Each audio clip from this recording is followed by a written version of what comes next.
Here's another example for determining the equation of motion of a simple pendulum. We will use here the Newtonian approach and the Lagrangian approach. First, let me start with the Newtonian approach. As a free body diagram, the forces that we have on the mass here at the end of a string is the weight, mg, and that's the only force, plus of course the tension, T. Now, if I take an axis in tangent to the direction of motion, we see that the tension force is perpendicular to the tangent, and if I take the sum of forces along the tangent axis, then T will not count, and I will always only have the T component of the mg, which is mg sine theta. The other component along the normal axis is mg cosine theta.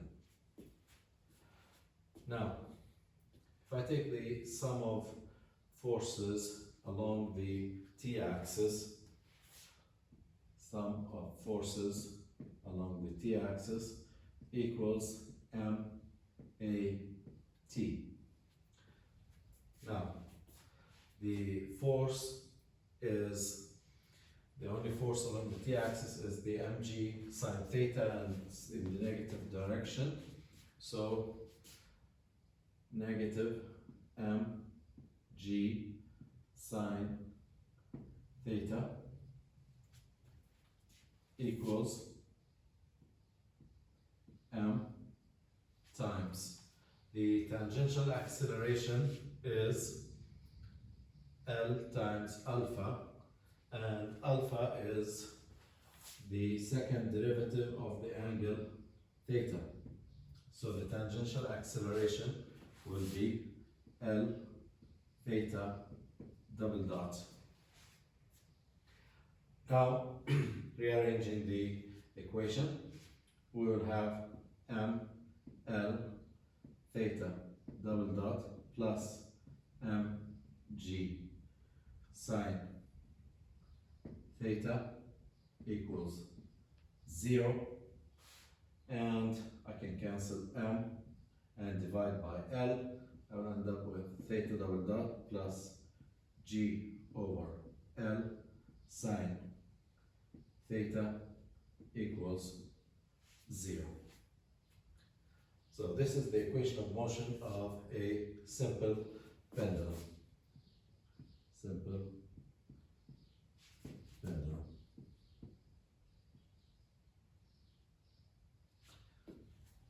Now, if I use the Lagrangian approach, I will determine the kinetic energy first.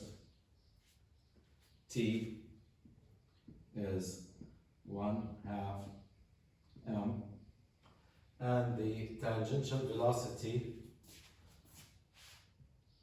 Vt is L omega. In this case, omega is theta dot. So that would be L theta dot all squared. And now for the potential energy term, V equals. Now, the potential energy in this case comes from the gravitational potential energy. We don't have springs. Now, the gravitational potential energy is mgh. mgh. So I will have to determine a starting point for the measurement of h. I can take any point, but the easiest is to take my reference at the top here. Then the height of the mass, H, in this case, here, will equal L cosine theta. So I will have M G L cosine theta. But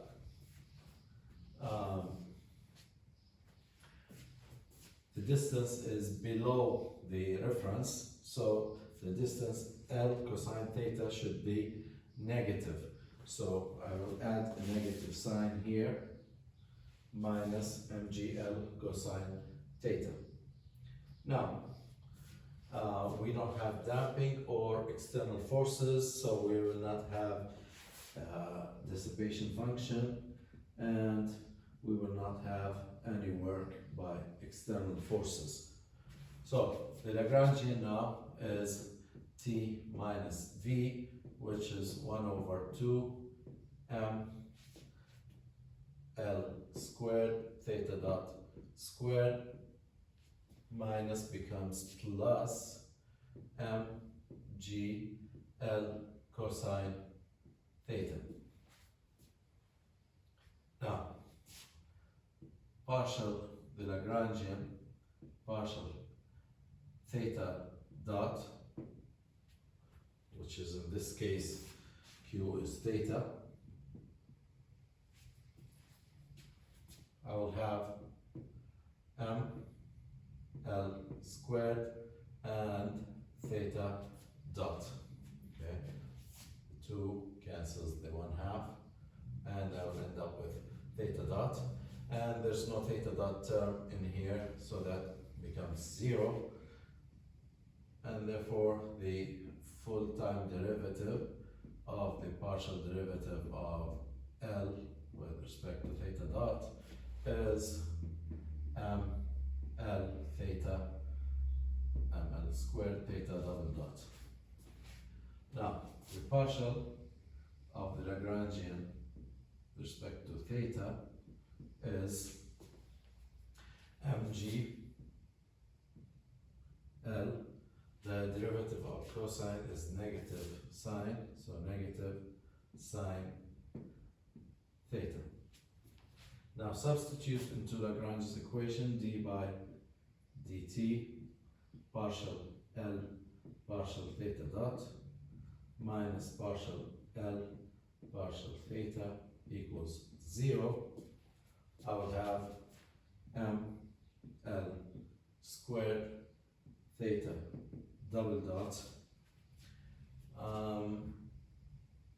minus becomes plus M G L sine theta equals 0, and dividing by M and by L squared, we'll end up with theta double dot plus G over L sine theta equals 0, which is the same equation of motion we got with the Newtonian approach.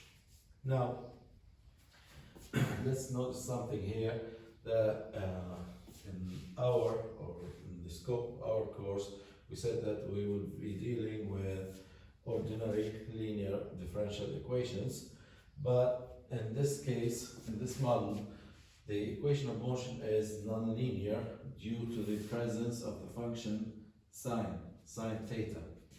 Okay, so this equation becomes non-linear equation of motion. Equation of motion.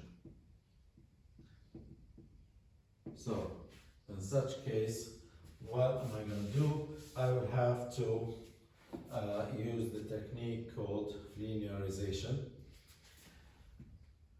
Linearization, which is converting nonlinear equations into linear equations. And let's see how we can do that. We will use the Taylor series concept. Now, the Taylor series says that any function can be approximated by series. If we are approximating f of theta, it would be f of theta dot plus f prime of theta dot times theta minus theta dot plus f double prime of theta dot divided by 2 factorial theta minus theta dot squared plus so on. Now, the linear part of this Taylor series is actually the first two terms. After that, we will have a square on theta, and that makes it quadratic equation, non-linear. So we will just use the first two terms. Theta 0 is the starting point. Now, for our example, the pendulum oscillates around theta equals 0. So I will linearize around this point. I will assume that theta 0 is 0. And my function that I need to linearize my equation of motion was theta double dot plus g over L sine theta equals 0. And this was my problem. I want to get rid of the sine theta, so I will linearize the sine theta. So f of theta in my case is sine theta, and f prime of theta is cosine theta. Now let me find f of theta 0, which is in this case f of 0, because theta 0 is 0, and that would be sine 0, which is 0. The f prime of theta 0 is f prime of 0, which is the cosine of 0, which is 1. Now substitute in the first two terms of the Taylor series. The f of theta becomes sine theta equals f of theta 0 is right here 0 plus f prime of theta 0 is 1 times theta minus theta 0, which is theta minus 0, and that would be theta. So the linear approximation of sine theta is theta, and there's a condition here that because we are taking just the linear part and ignoring all the nonlinear parts, there should be a condition that says theta must be small.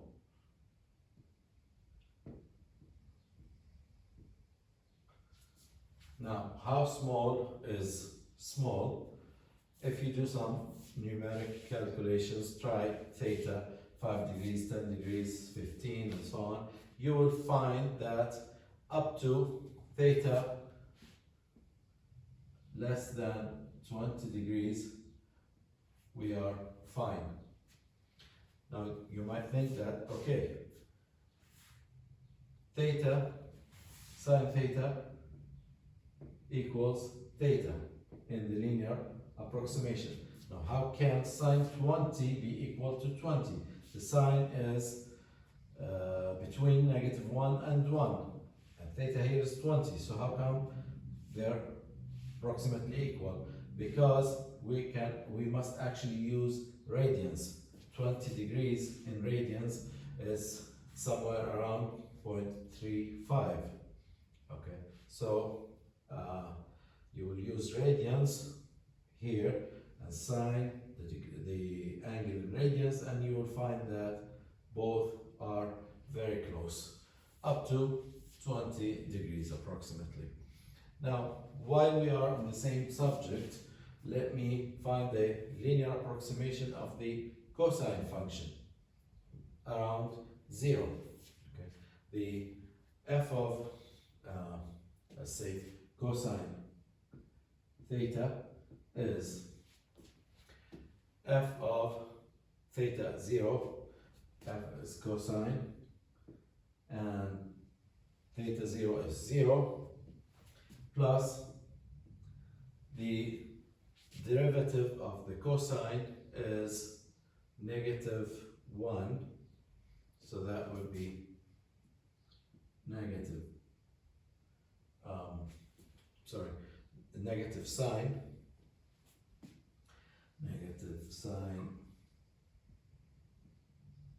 derivative of cosine is negative sine, and here will be sine 0 times theta minus theta 0, which is 0.